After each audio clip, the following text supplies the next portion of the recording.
Starting a business in Nigeria is super Herculean. But what runs through the minds of a business owner knowing that instead of one less problem, there's one more burden on the business owner, and this is electricity? On Rubbing Minds, we speak with business owners Jessica Henshaw and Elizabeth Mabong. Welcome back. We're still talking electricity and of course power and the effect it has on small and medium enterprises. And I'm here now with two business owners who know a lot about this. Jessica Henshaw, how are you doing today? Hi, Elizabeth Mabong. Thanks for being here today. Let me start with you now. COVID has been a big conversation, of course, in 2020. A lot of people say that has definitely affected businesses. How much of that compared to what power does would you say has been a bigger problem? How do I put this? So for a business like mine, so we are a 24 hours food service. And for me, COVID helped my business. I don't know if I would say COVID helped my business, but my business... People selling food made money, so yes, it definitely helped your business. My business thrived a lot this period. But the issue of power there's no winning with that one. There's no winning with it. I mean, from when we started, I would say power was one of our major problems from the inception of our business. And it's so funny, as a business owner, you're thinking of starting a business or growing your business. It's so funny how you have to think about generator cost. You have to factor that in because you cannot rely to any extent on NEPA lights. You just can't. PHCN, whatever they are called these days. But I mean, you just can't. So when you're factoring in generator costs, you're also factoring in running it, maintaining it, servicing it. And sometimes this really adds a lot of pressure. Even where do you start? How do you manage it? Things like that. So for me, COVID was nothing compared to what I'm still facing even as at today when it comes to the power.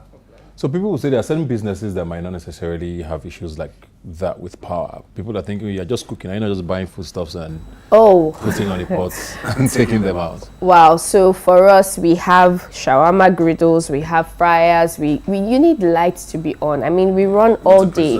We need at night, preservation. Yeah. So we have deep freezers, we have fridges, we have vegetables, we have fresh things that need to be kept fresh. And when there's no light or your gen is not working, you have losses, things spoil, things are not fresh.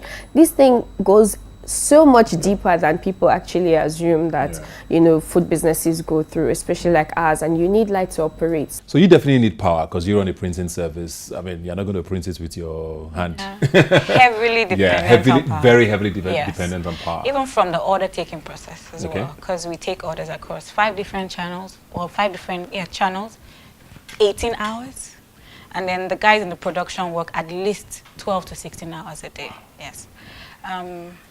So we need power, basically, and for me that has been my biggest, largest. The guest we had earlier said something around 40% of sort of revenue. I heard that. Or your overhead is sort of channeled mine is, to power. Mine is 35% of my overheads monthly. So how does a business survive on that? Well, so now it's basically, it's almost like that's your constant overhead. I have 4 power sources, 4.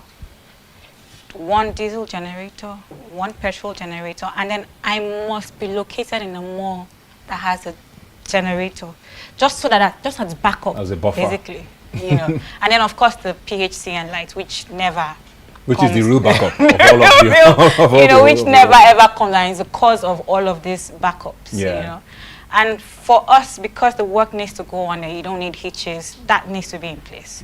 So I don't even bother to focus on, so why? It's just to get the solutions. I mean, something you mentioned there that's very interesting is at the end of the day, you still get the bills.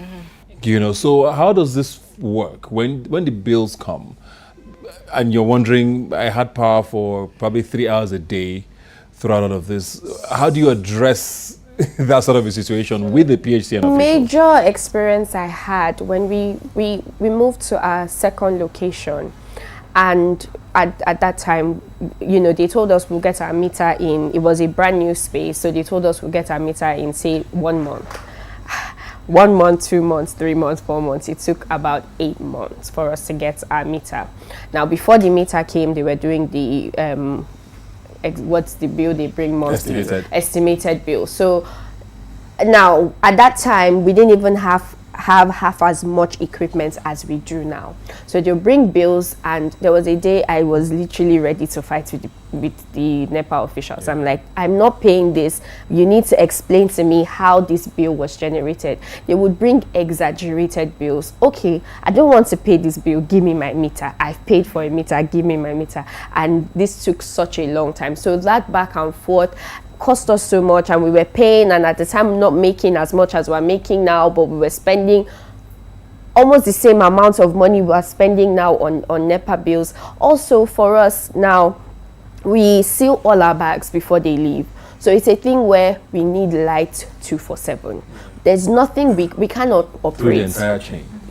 We can't operate. We can't do anything without electricity. So we're almost used to not having lights. You know, I think people feel like you living in a certain area in Lagos or Nigeria, whatever, you might have light. Yes, maybe we have light more than some people, but then again, I'm just not dependent on light. I make sure we buy diesel every day, and we have petrol, and like she said, you have a backup gen, you have another gen, and it's a lot. So I mean, I hear all this, and I wonder, is it so your business is doing quite well? I mean, you have 4 sources of power. Not someone who's starting off today, who wants to start a business in Nigeria today. Not everybody has that sort of level of success or luxury, you know, to start off that way. So what does a young business owner do if you can't afford a diesel generator and then a petrol generator and then PHCN and sometimes an inverter even? How do I even start? What did you do? Because it took me a while to get to this point. It also took me a while to decide that, you know, I need 4, if that makes any sense. So it's, I've literally gotten off from my office in the middle of the day to go buy a generator. Yourself. You know, so there's just no going on. You have to face it. Yeah. And maybe probably just start up as lean as possible. Yeah. Like for me, like I said, it's non-negotiable, like being in the mall, because at least it helps. Yeah. But if you can't afford it, I honestly don't know. Yeah. You know, Nigeria is known for having so many unions and all of these things where, you know, there's just a plethora of unions. Most times they're not necessarily effective. But there's been talks about maybe small businesses need to sort of band together and find a way of presenting their case properly, if it's to government, if it's to the power distribution companies, to sort of say, okay, this is what we're going through. What can be done for us? Do you think that's a viable way to look at this? So I also think we are more focused on survival than to bother ourselves with as to what do we do, you know? And then honestly, the pressures and all of that probably would not even let people sit. People who are probably more worried about that, maybe bigger companies who spend much more. Yeah. But the smaller SMEs, I don't want to say I doubt that they'll come together to be able to do that. But I think we're better off just facing our problems and surviving than going after the government. What do you think? You know, for me, I think that the fact that the power sector is now privatized, if that happens where SMEs decide to go to them, they're seeing us as customers. They're not seeing us as Nigerians. Okay, how do we help? They're seeing us as, okay, how this is a form in which we can make more money.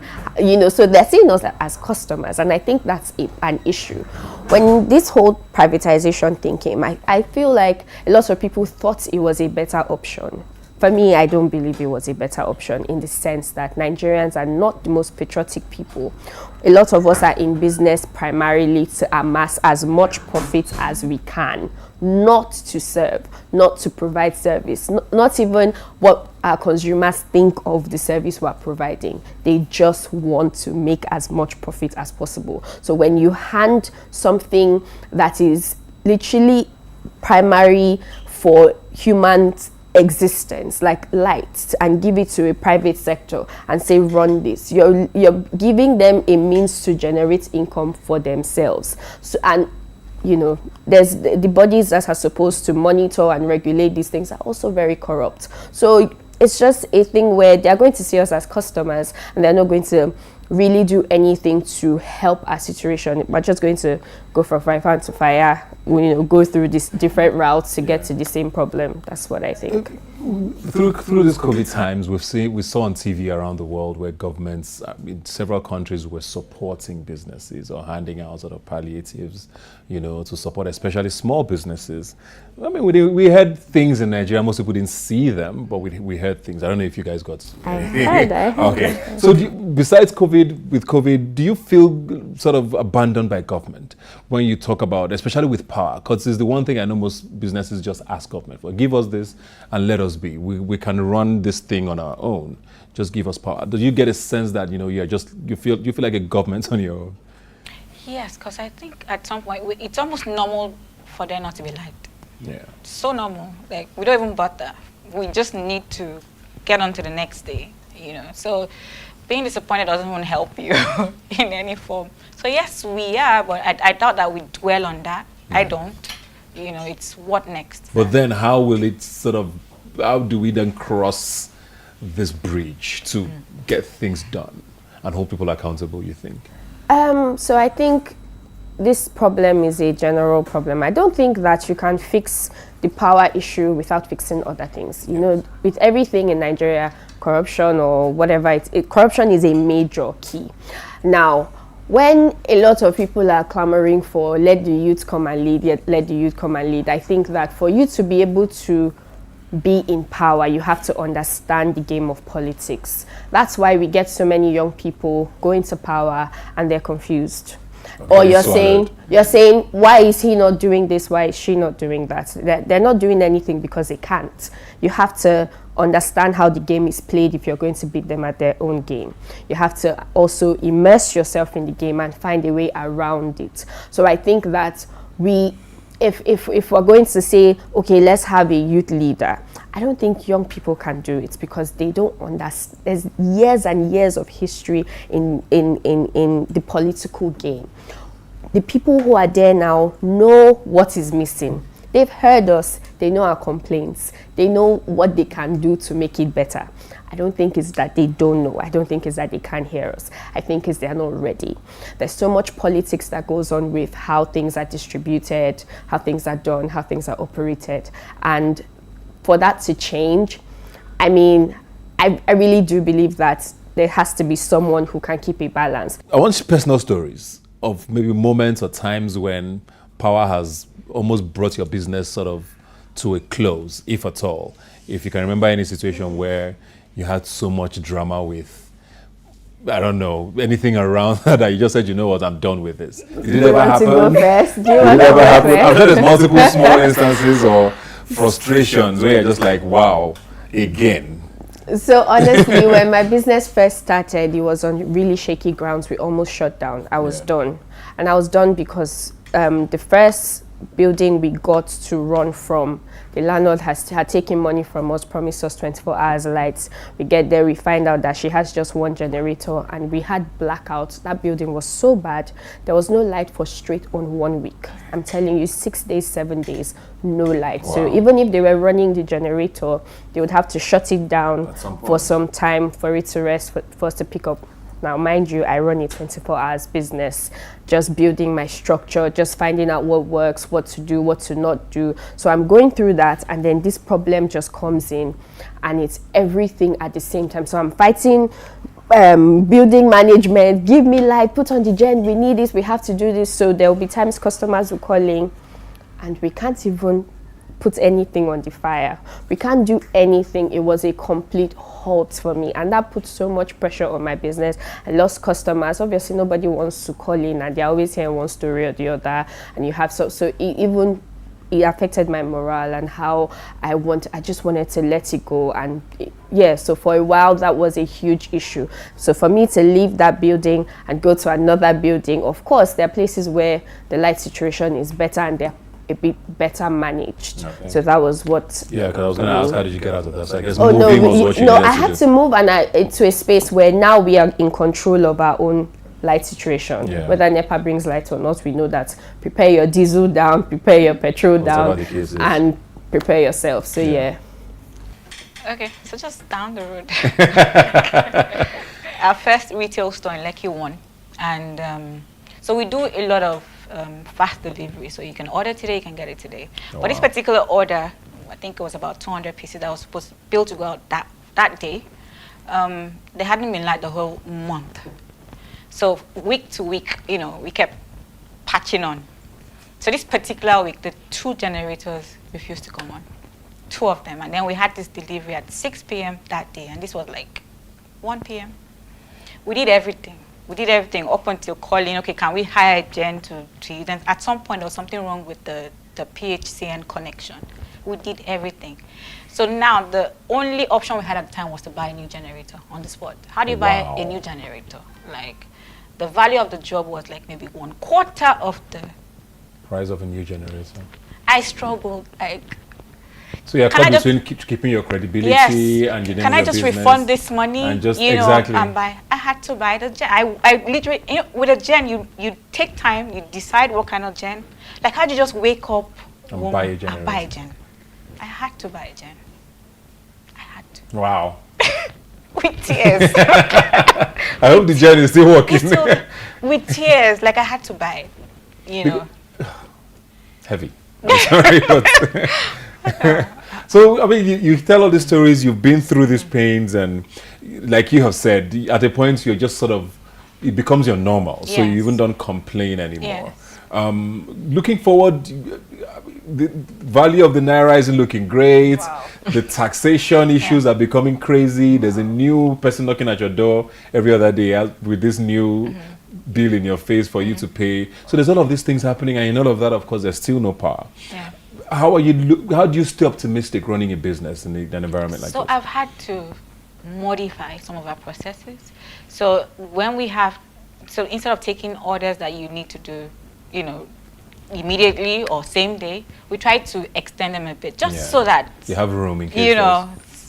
But then of course those orders will still come. But even at that, you're still at, okay, be ready to explain to the customer that something may happen. That's the point we're at, because before we're not ready, now we are. Now hindsight would have been, okay, what if this happens?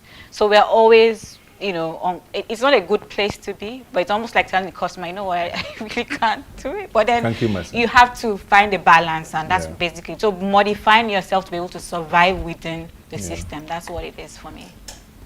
I think we were raised to suffer. Like, I think from growing up in Nigeria, you're raised to be able to deal with hardship. Honestly, there are things that happen to us now, even in our everyday lives, that are not normal, but we're accustomed to it. For me, I had to survive, I have to eat. This is like, I want to build a life. So whatever it is, this is the environment I'm in, and I'm not doing anything with the hope that something will change. That's the honest truth. And I feel like a lot of us are just trying to figure out things as we go, without the ideology that something might change, because we've waited years and nothing has changed. So what makes you think a new government or a new whatever is going to change anything? So for me, my only hopes are to be able to get through the hurdles, but I have no expectations whatsoever of anything changing. What about for your business? How do you mean? Oh, for optimistic about your business? Oh no, I mean, with the business I'm in, honestly, with the way we were able to thrive this COVID period, it really boosted my morale. I didn't believe that we would get through this COVID phase. So us being able to get through this COVID phase with the lights issues, the police issue, the harassment issue, the everything, I mean, that sort of put me on a good path or vibe. Still optimistic for your business? Definitely. Just gonna find, yes, you know, just find a more convenient way to, you know, to keep surviving through. Modifying things as you go along. Definitely inspired. Thank you very much, Jessica. Thank you very much, Elizabeth. Thank you. And good luck with everything as you deal with with all the discos in Nigeria. We'll take another break now and we'll be right back. Please don't go away. We spoke to a few Nigerians on the streets of Lagos, and here's what they had to say about the power situation in their area. In my area, we are going through a difficult period concerning light. We have been paying bill that we did not consume, not at all. What's the light situation in your area? Well, let me say is improving better, more than before. My brother, the light situation in Nigeria is nothing to write about. Very good now. That is very stable and very okay now. We do have lights, night to morning. At least there is improvement now, like before. Now we used to have light now. I can say that there is improvement. The light situation there is not actually good. In my area, we are going through a difficult period concerning light. We have been paying bill that we did not consume, not at all. So now it's as if we don't even have electricity in this country. We should not be counting such a thing in this country right now. So how many hours have you been in? At least if I used to count it, I think it's up to 18. They are going to count all the hours I have light in a complete week. It will be up to 48 hours. Like, I want to say like 22 hours. If not 24 hours, yes. Like this morning, they gave us last night by 10 o'clock or 11, yesterday night, where light was on till I left my house. Like in my area, in the morning, we see light. If I go to work, I come back in the evening time, I met light. 6 to 7 hours in a day. 2 hours interruption these days. Because like this morning as I was coming out, there was power throughout the night. Then around 7:30 it was off, but then again about 30 minutes ago or after that it was put on. So I think the stability aspect of it is gradually coming to pass. That is the main problem now. The bill is always high all the time. Just crazy bill all the time. Like in my own house, where I stay, my own building, we pay like 12,000 naira. Because people are paying that is heavy bill. And they came up that they said they will give people what they call it, prepaid meter. Up to today, nothing. When bill comes, because why some people were angry with NEPA, because when they did not eat what they're going to pay, they irritate. They start irritating, getting annoyed. Do you understand me? That's the problem. But if you are eating something and they bring you a bill, they're free to go and pay. Well, they're happy. They eat that food. Do you understand me? That's the problem of Nigeria. Despite the light issue, they are bringing crazy bill. There's what they call crazy bill, They bring bill of 39,000. When they bring bill of 39,000, formally they normally read prepaid. They read meters. But nowadays they don't even read meter. They just came and come and bring some crazy bill. By the next month they bring about 40-something thousand again. You understand me? So the bill keep on increasing. But if the light is stable, you understand me? To pay the bill is not the problem. The billing system, I may not really have the mathematical aspect of it or the calculation aspect of it, but I think it's not bad. The NEPA bill is much somehow. At least for electricity, because life is light.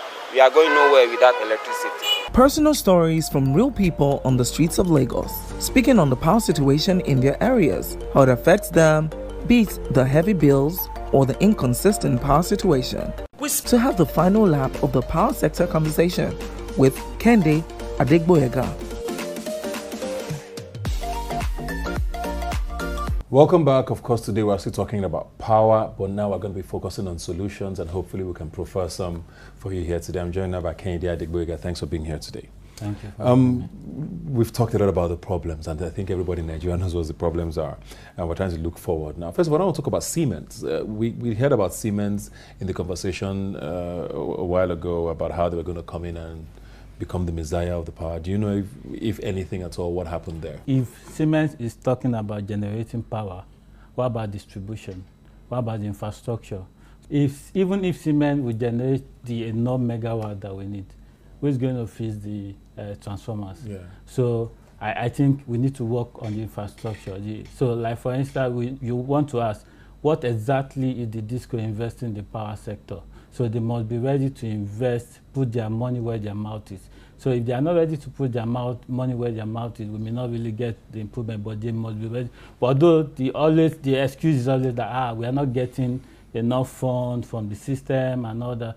But we need to move on from where we are to where we need to go. Sincerely, we know that the privatization process was not so open. It's like they sold it to themselves and all that. So the process was not transparent. They didn't really give it out to the right people. So, but if Disco really want to say, yeah, they want to fix their own problem, because most times when you go to power meetings, it's either TN's transmission is blaming Disco is blaming transmission, and you begin to get those narratives. And at the end of the day, the customer is at the midpoint. I just want power. Yeah. I don't want all those excuses. So, sincerely, the Discos needs to work on their infrastructure.